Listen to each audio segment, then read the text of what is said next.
The captain removed his gloves, stepped forward through the snow, and saluted the beggar girl like she owned the sky. Nathaniel Carter had seen strange things in Wyoming territory, but never that. 3 days earlier, she had been nothing more than a shadow in the storm, a small shape folding into itself at the edge of his fence line while the wind drove snow sideways across the plains. The winter of 1873 had settled in hard, temperatures dropping below 10 degrees before sundown, the kind of cold that made a man measure his firewood twice and his mercy once. Nathan lived alone in a rough-cut pine cabin 12 miles outside the nearest town, a place folks passed by unless they had business or trouble.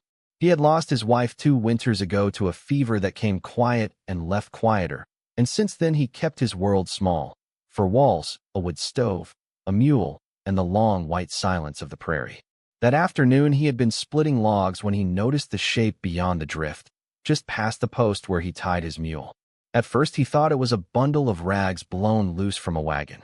Then it moved. She was wrapped in layers too thin for the season, boots worn through at the toes, hair stiff with frost. She did not beg. She did not speak. She only stood there, steady as if waiting for judgment. Nathan remembered what men in town said about strangers drifting west in winter, runaways, swindlers, worse. He remembered, too, the sound the wind made when it slipped under a door and into a house with no fire left. He set down his axe. For a long moment he did nothing. The snow gathered on her shoulders like she belonged to it. Finally he walked out, boots crunching across 6 inches of fresh powder, and without asking her name, he nodded toward the cabin. Inside, he fed the stove another log, the pine sap snapping bright and sharp. The room smelled of smoke and iron and old coffee. She held her hands out to the warmth, fingers trembling but her back straight, chin lifted in a way that did not match the rags she wore. "Thank you, sir," she said, her voice low and clear, not the rough drawl of the mining camps. He offered her a tin cup of hot water and a slice of yesterday's bread.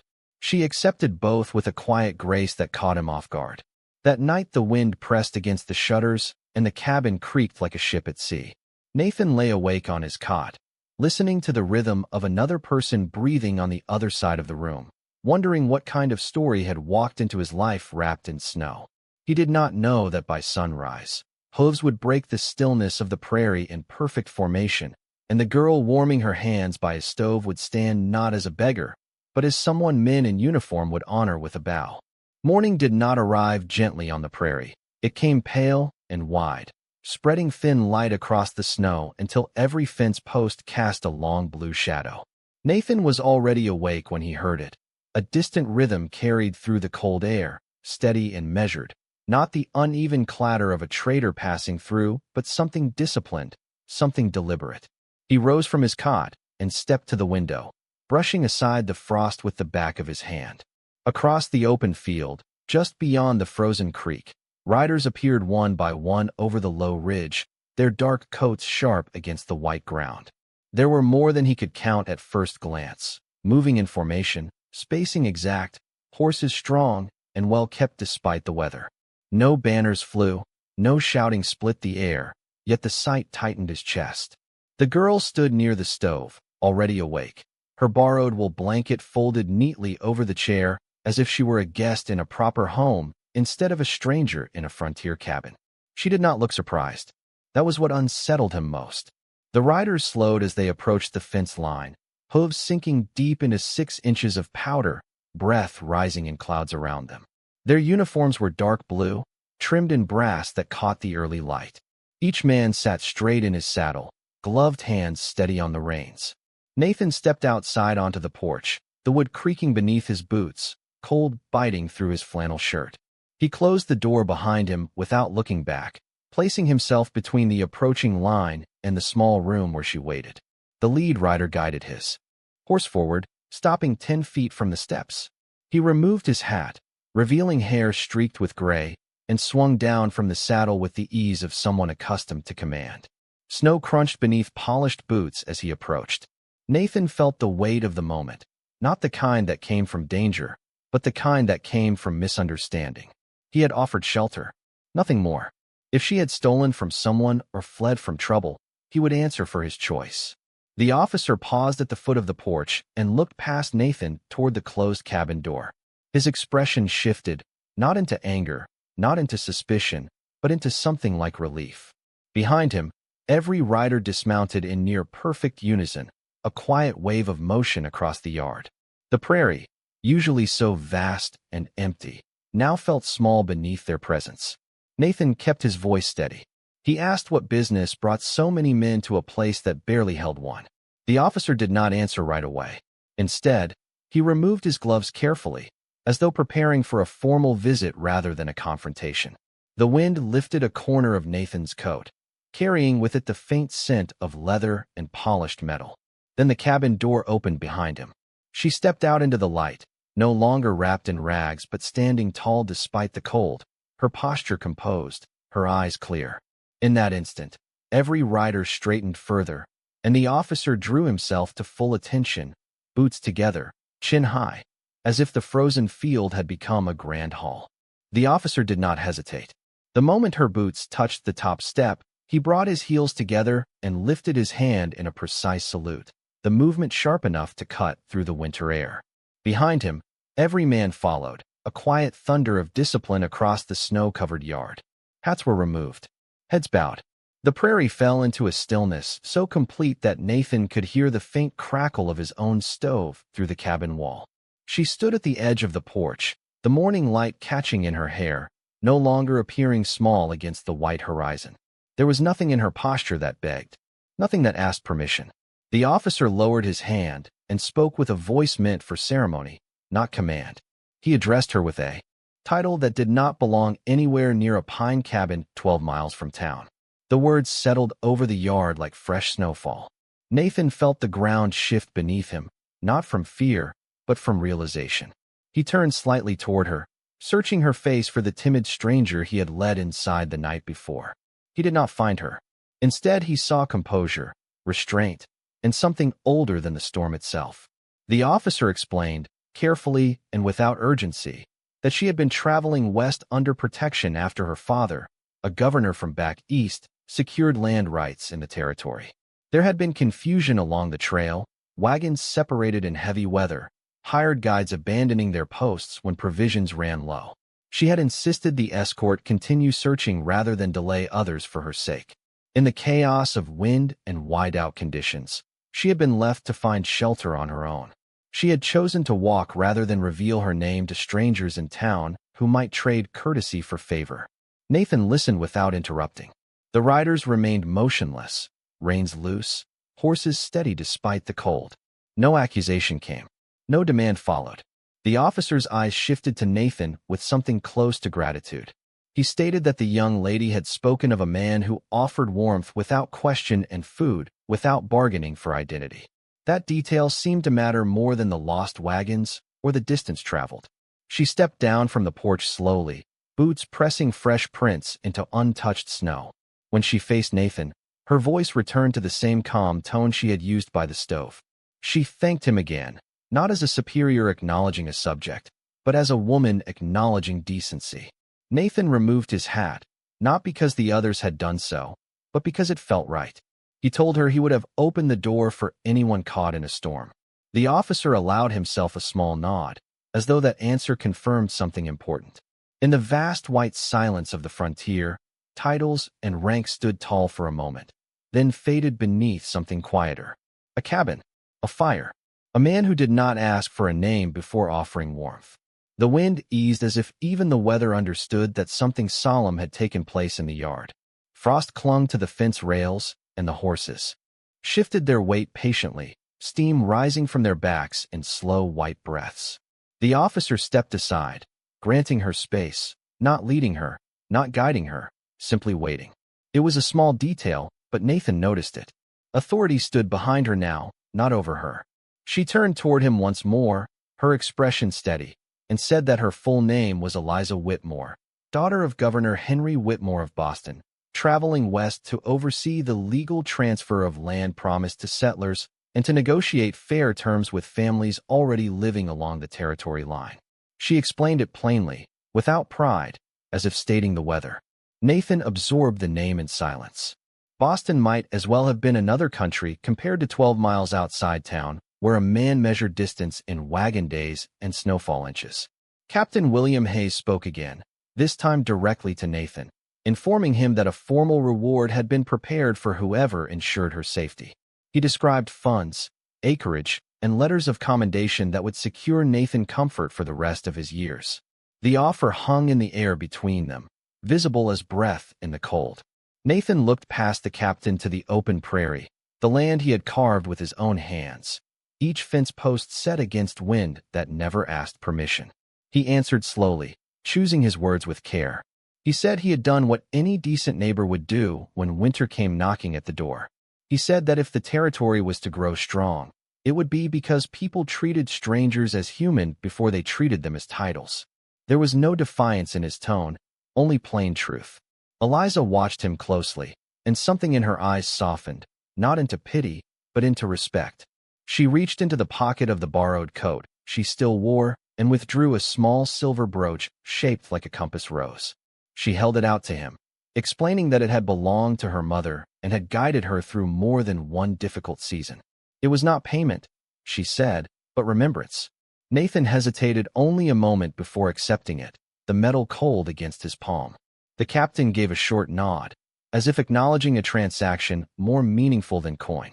The riders began preparing to depart, tightening reins, adjusting blankets over their horses. Before mounting, Eliza stepped closer and told Nathan that when the land agreements were finalized, she would remember the cabin 12 miles outside town where no one asked her for proof before offering warmth. The prairie seemed wider then, the sky clearer, as though the storm had taken more than snow with it. Nathan stood on his porch as the formation turned and moved back across the white field, their tracks cutting clean lines toward the ridge. When the last rider disappeared beyond the horizon, the yard felt empty again, yet not as it had before.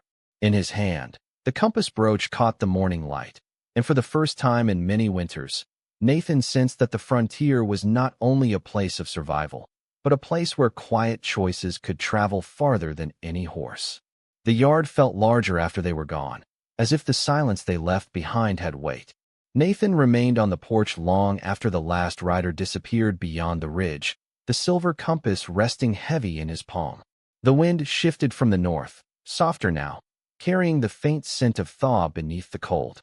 Inside the cabin, the fire had burned low.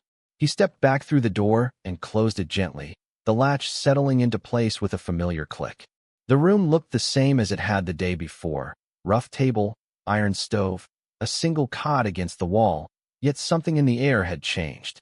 He placed the compass on the table beside his tin cup and studied it in the morning light. The engraving was delicate, precise, not meant for a frontier cabin, yet it did not seem out of place. It felt earned, not given. By midday, the news traveled faster than the riders had. A supply wagon from town passed by and slowed at the sight of fresh tracks in the snow. By evening, word had reached the general store 12 miles east that a column of uniformed men had assembled at Nathan Carter's fence line. Speculation grew as it always did in small places. Some said he had hidden a criminal. Others said he had struck a deal with powerful men from back east. The following morning, two neighbors rode out under the pretense of checking fence lines, their curiosity barely concealed beneath polite greetings. Nathan answered their questions plainly. He did not embellish. He did not mention titles until asked directly. When he did, he spoke the name Eliza Whitmore with the same steady tone he used to describe snowfall totals or crop yield. The men removed their hats without realizing they had done so. Respect, once absent, settled in quietly. In the days that followed, something subtle shifted in town. The widow who ran the bakery found that credit was extended more generously to families who had fallen behind. The general store clerk stopped turning away travelers before hearing their stories. It was not dramatic. No speeches were made. Yet people remembered that the man living 12 miles outside town had opened his door without demanding proof of worth. A week later, a letter arrived bearing an official seal. Nathan read it slowly at his table, the paper crisp beneath his fingers. It confirmed what the officer had said: formal recognition, an offer of land expansion, a position advising on local negotiations should he choose it. He folded the letter and set it beside the compass. Outside, The snow began to melt in narrow streams that traced silver lines through the field. He did not measure his life by titles or acreage, but he understood responsibility when it knocked. Standing at the edge of his property, watching the sun lower behind the distant hills, Nathan realized that the frontier was changing.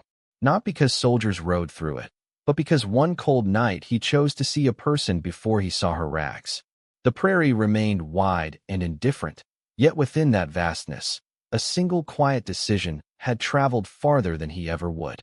Spring did not rush the prairie, it negotiated with it, inch by inch, the snow thinning into patches that revealed dark earth beneath. Nathan kept the letter folded on his table for 3 days before riding into town. The compass brooch rested in his coat pocket, its cool weight a reminder that the world beyond his fence line had taken notice. The ride measured 12 miles, the familiar trail winding past frozen creek beds and stands of cottonwood trees just beginning to show pale green at their tips. When he reached the general store, conversations quieted in the same way they had quieted in his yard weeks before. Men who once nodded without meeting his eyes now stepped aside to give him space. Respect, he realized, could feel as isolating as scorn if a man did not hold it steady. He greeted each person by name, asked about cattle, about seed shipments delayed by late snow, about children recovering from winter coughs. Slowly the stiffness eased. The store clerk handed him a fresh sack of flour and mentioned that Governor Whitmore's office had confirmed new land surveys to ensure fair boundaries for small homesteads. No favoritism, no sudden claims swallowing modest plots. The words spread through town like warmth through cold fingers. Later that afternoon, Nathan met with 2 neighboring ranchers who had long argued over a narrow strip of grazing land along the creek. They expected him to take a side now that his name carried weight. Instead, he unfolded a rough map on the table and listened. He suggested a shared rotation of pasture, measured in weeks rather than miles, so neither herd would thin the grass too early in the season. He did not mention the letter in his pocket. He did not mention Boston. He spoke only of fairness and winter lessons learned the hard way. The men exchanged glances, then nodded. It was not victory. It was balance. As weeks passed, more letters arrived, formal documents confirming that Nathan had been appointed as a local advisor for territorial negotiations, unpaid but recognized. He accepted with a quiet understanding that influence carried responsibility. One evening, as the sun lowered behind the ridge, a smaller escort approached his cabin. No grand formation this time, only 2 riders. Eliza stepped down from her horse dressed in travel clothes suited for the frontier, not for ceremony. She walked the few steps to his porch without announcement. She told him the agreements were nearly complete and that settlers who once feared displacement would remain secure. She thanked him not for shelter, but for reminding her what leadership required. Nathan listened with the same calm he had shown on the coldest night of winter. When she departed again, there were no salutes, no gathered crowd, only the sound of hooves fading into open space. The prairie stretched wide beneath a clear sky, and Nathan understood that change did not arrive with banners. It arrived quietly, like a stranger in the snow, testing whether a door would open. In the seasons that followed, the territory grew steadier, not because power had passed through it, but because one man had chosen dignity over suspicion, and that choice had traveled farther than any rider ever could. Summer settled over the territory with long golden evenings that stretched past 8 o'clock, the air warm enough to carry the scent of cut hay across the open fields. Nathan worked from sunrise until the lights softened, mending fence lines, checking water barrels, keeping his world in order the way he always had. The difference now was not in the land, but in the way men approached his gate. They no longer rode past without a glance. They stopped. They asked his opinion before making decisions that once would have been settled with stubborn silence. He answered carefully, never rushing, measuring his words the way he once measured feed through winter. The compass brooch remained on the table by his bed, catching light each morning, a quiet reminder that influence was not meant to be worn on a coat, but carried in conduct. One afternoon, a dispute rose between a group of new settlers and a family that had grazed cattle along the creek for years. Voices lifted in town, not in anger but in frustration, each side fearing loss. Someone suggested sending a letter back east for formal judgment. Instead, They rode 12 miles west. Nathan listened beneath the shade of a cottonwood tree while the men explained acreage, water access, and promises made in handwriting none of them fully trusted. He did not interrupt. When they finished, he walked the land himself, boots pressing into dry soil that had once been hidden beneath snow. He pointed out where the creek curved naturally, where pasture could be shared without crowding, where a simple fence adjustment would protect both claims. It was not a grand solution. It was practical. The men studied the ground, then each other. Slowly, agreement replaced suspicion. By dusk they shook hands, not because authority demanded it, but because fairness made sense. News of that meeting traveled quietly, the way good news does when it is built on truth. Later that season, a modest gathering formed near the general store, not for ceremony, but to celebrate the first harvest secured under the new agreements. There were no speeches carved into memory, only neighbors sharing bread and stories beneath lantern light. Someone mentioned the winter storm months ago, how a single open door had changed more than one life. Nathan stood at the edge of the crowd, hat in hand, uncomfortable with praise. He reminded them that the frontier would remain harsh, that storms would return, that titles and letters could not replace common decency. The sun lowered behind the ridge, painting the sky in shades of amber and deep blue. As families drifted home and lanterns dimmed, Nathan walked the familiar road back to his cabin. The prairie hummed with crickets, steady and calm. He understood now that leadership on the frontier did not require a badge or a uniform. It required the courage to treat a stranger as worthy before knowing her name.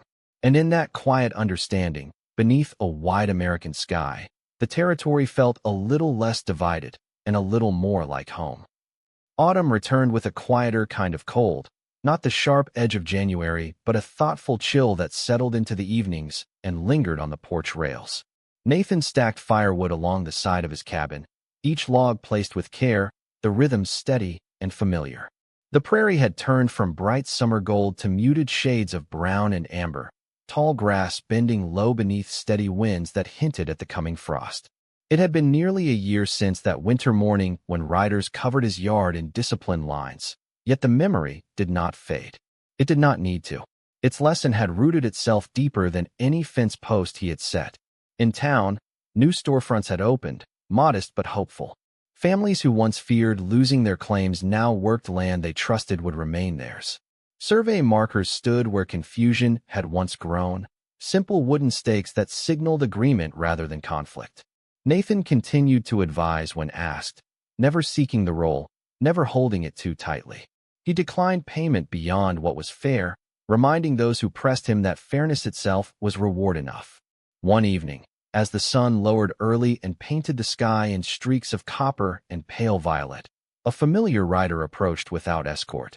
Eliza dismounted near the fence, dressed plainly in a wool coat suited for travel across open land. She carried no formal air, only quiet assurance. They spoke beside the split-rail fence as wind moved gently through dry grass. She told him that her father had spoken highly of the territory's steady growth, that letters from the West described cooperation, rather than complaint. She confessed that when she had first walked alone through snow months before, she had questioned whether leadership could survive in a land so vast and unforgiving. He answered that the land tested people, but it also revealed them. Titles could command obedience, he said, but only character could earn trust. She smiled at that, not with admiration, but with understanding. Before leaving, she returned the compass brooch to him, explaining that its purpose had been fulfilled when it found a place where direction came from conscience rather than metal. He tried to refuse, but she insisted, saying that symbols belonged where their meaning was lived daily. After she rode away, the prairie seemed both wide and intimate, as if the horizon had drawn a little closer. Nathan remained by the fence until the last trace of dust settled back into the earth. The first stars appeared above the ridge, steady and distant. Inside his cabin, the fire glowed warm against gathering dark. He placed the compass near the window where moonlight could touch it. Outside, wind moved across open fields without asking who owned them.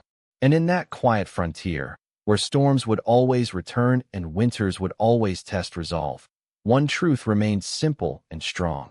Dignity offered freely could shape a territory more surely than any title ever could. The next winter did not arrive with drama. It arrived with patience, laying its first thin sheet of frost across the prairie, as if testing whether the land remembered. Nathan felt it in the boards of his cabin before he saw it on the ground, a faint tightening in the wood, a sharper scent in the morning air. He rose before sunrise, as he always did, and stepped outside with a tin cup of coffee warming his hands. The fields stretched pale and quiet, grass stiff with ice, the creek rimmed in silver. He no longer saw the land only as acreage to defend. He saw it as a trust shared among those willing to keep it fair. In town, preparations for winter began earlier than usual that year. Families stacked wood together instead of apart. The general store extended supplies to travelers caught between storms without demanding payment up front. It was not charity. It was memory. They remembered a season when suspicion nearly defined them, and how one open door had redirected that current. Nathan did not speak of it often. He did not need to. The compass still rested by his window, catching the weak winter sun each morning. Sometimes he turned it slowly in his fingers, watching how the light traced its edges. It reminded him that direction did not always come from maps drawn in distant offices, but from choices made in quiet rooms. One afternoon, as snow began to fall in slow, deliberate flakes, a young boy from town rode out alone, his horse small and determined against the growing drift. The boy carried a note from his mother asking if Nathan would mediate a disagreement about shared grain storage before the weather worsened. Nathan read the letter carefully, then invited the boy inside to warm up. He poured him hot cider and listened to his nervous explanation. There was fear in the town, not of each other, but of repeating old habits when scarcity pressed close. Nathan saddled his mule without hesitation and rode back with the boy through 3 inches of fresh snow. In the meeting that followed, voices remained calm. He reminded them that winter was harsh enough without pride making it harsher. They agreed to pool their grain in a single locked barn with equal access recorded in writing. It was simple, it was practical, and it worked. That night, snow covered the prairie in a clean white sheet, softening fence lines and smoothing old tracks. Nathan returned to his cabin beneath a sky filled with steady stars. He stood for a long moment on his porch, listening to the quiet hum of wind across open land. Another season had come full circle. Storms would return, titles would fade, riders would pass through and move on. But the lesson remained rooted deep in the soil beneath his boots. In a territory once divided by doubt, dignity had become a habit. And in the vast American frontier, that habit was stronger than any winter. By late winter, the prairie carried a different kind of silence. Not the heavy quiet of isolation, but the steady calm of a community that had learned to breathe together. Snow lay 4 inches deep across the open fields, smooth and unbroken except for the narrow path between Nathan's cabin and the road to town. He kept that path clear each morning with a wide wooden shovel, pushing snow aside in slow, deliberate strokes, the scrape of wood against packed ice echoing across the still air. It was simple work, honest work, and it reminded him that no matter how far his influence had traveled, his boots still stood on the same ground. One afternoon, a letter arrived not from Boston, but from the territorial council newly formed in Cheyenne. They requested his presence at a gathering meant to formalize agreements between settlers, ranchers, and traders who had once viewed each other with guarded eyes. The invitation carried weight, stamped with official ink, yet it was written in plain language. They did not ask him to lead. They asked him to witness. Nathan read it twice by the firelight, then folded it carefully. The following week he rode east beneath a pale sky streaked with thin clouds. The air measured just above freezing, cold enough to sting but not to threaten. In town, the meeting took place inside a wooden hall built only months before, its walls still smelling of fresh pine. Men and women filled the benches, hats in their hands, boots damp with melted snow. There were no uniforms, no salutes. Only neighbors gathered to shape the future of the land they shared. Nathan took a seat near the back, preferring observation to prominence. As discussions unfolded, voices rose and softened, concerns about grazing rights, water access, and trade routes expressed without accusation. At one point, a disagreement threatened to divide the room. 2 families spoke at once, each certain the land along the south ridge belonged to them by prior claim. All eyes turned toward Nathan without anyone saying his name. He stood slowly, not to command, but to clarify. He described how boundaries had once nearly fractured trust, and how cooperation had strengthened it instead. He suggested a written rotation for seasonal grazing, recorded publicly so no memory could twist it later. His tone remained even, steady as winter wind across open plains. When he finished, the tension eased. Heads nodded. Ink touched paper. Agreement replaced doubt. As the meeting concluded, no one applauded. There was no need. The satisfaction rested in the quiet understanding that fairness had prevailed without force. Nathan stepped outside into the late afternoon light, the sun low and gold against the snow. He mounted his mule and began the 12-mile ride home. The prairie stretched wide and patient before him, unchanged in its vastness yet altered in spirit. He knew storms would return. He knew new disputes would arise. But he also knew that a territory once shaped by suspicion had learned something stronger. It had learned that dignity offered freely could guide more surely than authority imposed. And beneath the broad American sky, that lesson held firm against the cold. Spring arrived again with a steadier warmth than the year before, as if the land itself had grown more confident in its footing. The snow receded in thin silver streams that fed the creek along the south ridge, and new grass pushed through soil once hardened by doubt. Nathan repaired a section of fence that winter winds had loosened, working slowly beneath a sky washed pale blue. He no longer felt the weight of expectation pressing at his back. Instead, he felt a quiet rhythm that matched the seasons. Influence had become less about being consulted and more about setting an example without announcing it. One morning, a wagon approached from the east carrying a young couple recently arrived from Missouri. Their supplies were modest, their map worn and smudged at the edges. They had heard of the territory's reputation for fairness and hoped to claim a small plot near the bend of the creek. Nathan invited them to sit at his rough pine table and poured coffee into tin cups. He listened as they explained their fear of stepping into disputes they did not understand. He unfolded a simple hand-drawn map and showed them where established families grazed cattle and where open land remained unclaimed. He explained the shared rotation system now written into town agreement and the expectation that neighbors would speak before fences were built. There was no ceremony in his guidance, only clarity. The couple thanked him and left with steadier shoulders than when they arrived. Weeks later, Nathan rode past their newly built cabin, a modest structure set square and careful against the wind. Smoke curled from its chimney in a thin, hopeful line. He did not stop. He did not need to. In town, children now played along the boardwalk outside the general store without hearing their parents argue over property lines. Traders passing through found a place that valued fairness over advantage. The Territorial Council sent occasional letters updating policies shaped by local voices rather than distant assumptions. Nathan read them by firelight, nodding. Once before setting them aside, he understood that the frontier would always test patience. Drought would come. Late frost would threaten crops. New settlers would arrive carrying different expectations. Yet beneath those changes lay a foundation strengthened by simple choices made without witness. One evening, as the sun settled low and painted the prairie in long shadows, Nathan stood near the creek where water moved clear and steady. He held the compass in his hand, watching how the fading light traced its edges. It no longer symbolized a single winter night. It represented direction chosen daily.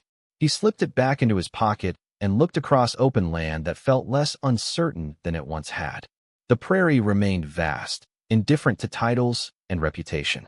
But within that vastness, a pattern had taken root. People opened doors before asking names. They listened before drawing lines. And in the quiet rhythm of shared seasons, the territory found strength not in authority, but in the steady character of those who called it home. Late summer returned with long amber evenings that lingered across the prairie until nearly 9 o'clock, and with it came a steady confidence that felt earned rather than granted. The fields along the creek bent heavy with grain, and fences once argued over now stood straight and unquestioned. Nathan moved through his days with the same deliberate pace he had always kept, repairing a gate hinge, checking water levels, riding the 12 miles in a town once a week without ceremony. Yet beneath the ordinary rhythm lay something deeper, a quiet understanding shared among neighbors who had once measured each other with doubt. One afternoon, a delegation from the Territorial Council arrived unannounced, not in formation, not with polished brass, but in dust-covered coats like any other travelers. They gathered in the shade beside the general store and asked Nathan to stand with them as they read a formal declaration recognizing the territory's first unified land charter, drafted with input from ranchers, settlers, traders, and town leaders alike. His name appeared in the document not as founder, not as governor, but as witness to fairness. When the clerk finished reading, there was no applause, only the sound of wind moving gently across the boardwalk. Nathan removed his hat and thanked them, saying that no paper could accomplish what neighbors refused to practice. The council members nodded, understanding that the strength of the charter rested less in ink than in habit. In the weeks that followed, minor disagreements surfaced as they always would. A fence shifted a few feet too far east. A shipment of grain arrived lighter than promised. Yet each time, voices stayed measured. People gathered around tables rather than forming sides. The territory had learned to pause before reacting. One evening, as harvest wagons rolled slowly past his cabin, Nathan stood near the creek where tall grass brushed against his boots. The water moved steady and clear, reflecting the wide American sky above. He thought of the night when snow had swallowed the land and a stranger had stood at his door without a name. He had not known then that the choice to open it would ripple outward beyond fences and seasons. He only knew that winter demanded warmth where it could be given. Now, watching families work land secured by agreement rather than force, he understood that character shaped a community more surely than authority ever could. The compass remained by his window, catching the fading light. He no longer turned it often. He did not need to. Direction had settled into the habits of the territory itself. As dusk fell and lanterns began to glow in distant windows, Nathan stepped back toward his cabin, boots pressing into soil firm and familiar. The prairie stretched endless and indifferent, yet within its vastness something steady had taken root. Not a title, not a command, a simple expectation that dignity would be offered first. And in that expectation, the frontier found its truest strength. Years later, when the prairie grass moved in slow silver waves beneath an open sky, people no longer spoke of the old winter as an extraordinary event. They spoke of it as the season when the territory learned who it wanted to be.